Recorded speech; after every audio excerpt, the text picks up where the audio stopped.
Assalamualaikum warahmatullahi wabarakatuh. Kita berjumpa lagi pada mata kuliah pembelajaran fikih. Pada kali ini kami dari kelompok 13 akan membawakan materi tentang jinayah dan peradilan Islam. Sebelum itu, saya akan menyampaikan model pembelajaran apa yang digunakan pada pembelajaran kali ini. Kami menggunakan model pembelajaran Learning Start with a Question atau pembelajaran yang dimulai dengan pertanyaan.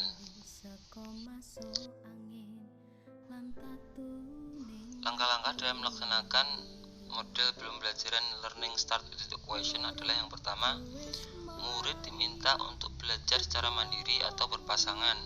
Yang kedua, murid memberi tanda terhadap isi materi yang masih dibingungkan. Yang ketiga, murid membuat pertanyaan dari materi yang telah dipelajari atau yang telah digarisbawahi tadi. Yang keempat, guru menjawab pertanyaan tersebut. Metode belajar yang dilakukan pada kelas ini adalah diskusi materi antara siswa, lalu tanya jawab antara murid dan guru, dan yang terakhir adalah ceramah dari guru untuk menerangkan materinya. Bismillahirrahmanirrahim. Kami akan membahas mengenai jinayah dan konsep peradilan dalam Islam. Yang pertama adalah jinayah. Pengertian jinayah adalah suatu perbuatan yang dilarang oleh syara, baik mengenai jiwa, harta, dan sebagainya. Perbuatan yang dimaksudkan di sini adalah suatu perbuatan yang menimbulkan mafsadat atau dosa, perbuatan suatu penganiayaan. Contoh, penganiayaan, zina, merampok, mencuri, berjudi, minum minuman keras, dan sebagainya. Jinayah ini juga merupakan suatu sanksi yang dijatuhkan atas penganiayaan tersebut. Tujuan dari jinayah adalah untuk memelihara dan menciptakan kemaslahatan manusia, menjaga mereka dari hal-hal yang mafsadat, seperti contoh berjudi. Jadi judi adalah suatu perbuatan yang menyebabkan adanya mafsadat atau akibat buruk baik bagi diri sendiri maupun orang lain. Karena judi ini dapat menyebabkan kemiskinan. Selain itu juga dapat menyebabkan kemalasan dan akhirnya akan timbul kejahatan-kejahatan yang lain. Saya Bina Rofiul Awaliyah. Di sini saya akan menjelaskan tentang macam-macam jinayah. Para ulama sendiri membagi jinayah itu berdasarkan aspek berat dan ringannya hukuman serta ditegaskannya Al-Quran dan Al-Hadis. Di antaranya ada 3 dasar. Yang pertama yaitu jinayah hudud, yaitu meliputi hudud.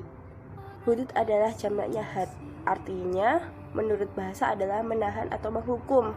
Sedangkan menurut istilah, hudud berarti sanksi bagi orang yang jarimah hudud ini dalam beberapa kasus dijelaskan dalam Al-Quran.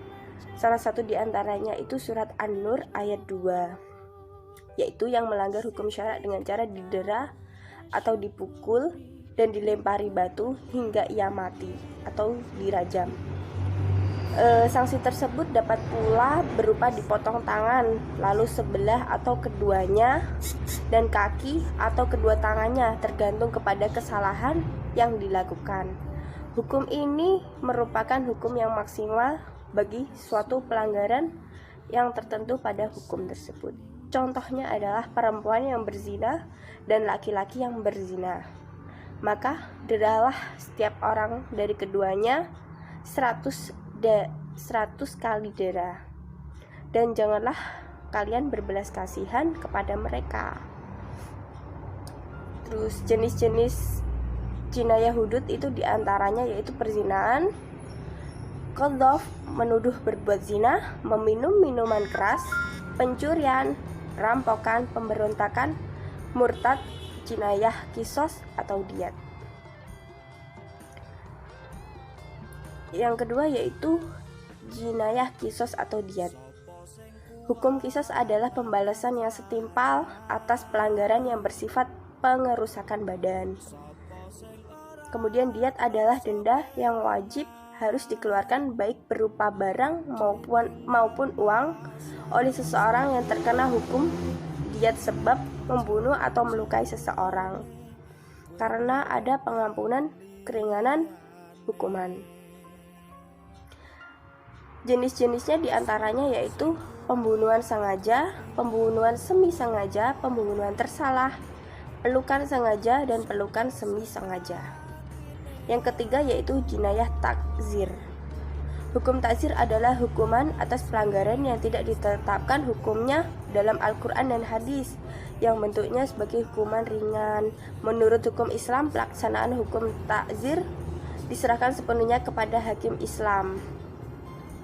Hukum takzir sendiri diperuntukkan bagi seorang yang melakukan jinayah atau kejahatan yang tidak atau belum memenuhi syarat untuk dihukum had atau tidak memenuhi syarat untuk membayar diat sebagai hukuman ringan untuk menebus dosanya.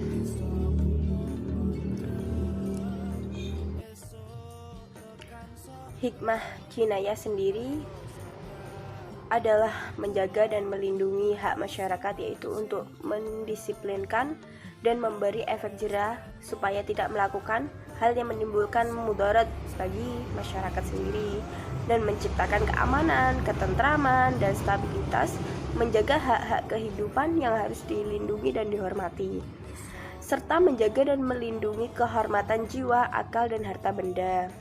Seperti pada hukuman had, ia bersifat keras yang dapat bermanfaat untuk mencegah dan mengatasi secara efektif dibandingkan dengan takzir, misalnya di penjara dan pukulan ringan.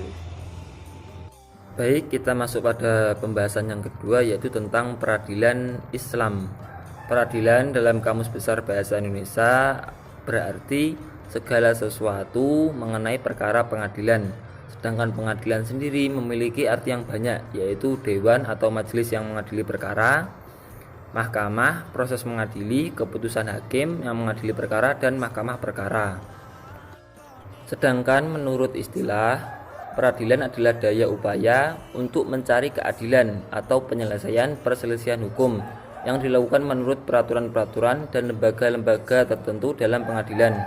Adapun dalam Islam, istilah peradilan diambil dari kata qadha yang secara etimologi berarti menetapkan sesuatu atau menghukuminya, sedangkan kata qadha menurut istilah adalah memutuskan perselisihan yang terjadi pada dua orang yang berselisih atau lebih dengan hukum Allah Subhanahu wa taala.